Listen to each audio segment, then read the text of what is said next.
দেখো বন্ধুরা, আমি আজকে পটলের তরকারি বানাচ্ছি পোস্ত দিয়ে। তা আমার মশলা কষানো হয়ে গেছে আর পটল আলু আমি ভেজে রেখে দিয়েছি। এরপরে আমার মশলাটা এই যে তেল ছেড়ে দিয়েছে, ভালো করে কষিয়ে নিয়েছি। এর মধ্যে আমি এবারে পোস্ত বাটাটা দিয়ে দেবো।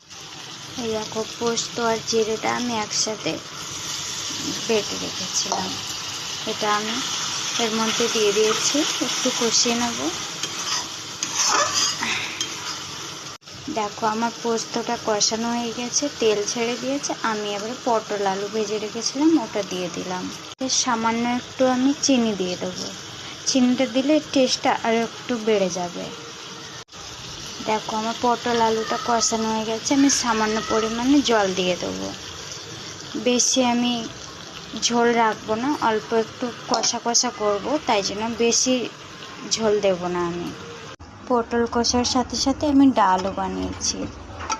ডালটা হলে তাহলে আর পটলের সাথে আর ঝোলটা লাগবে না। তোমাদের দাদা ঝোল ছাড়া খায় না, তাই ডালটা বানিয়েছি। দেখো, আমার পটল কষাটা হয়ে গেছে, এর মধ্যে আমি গরম মশলা দিয়ে নামিয়ে নেব। তোমাদের কেমন লাগলো রেসিপিটা কমেন্টে জানাবে।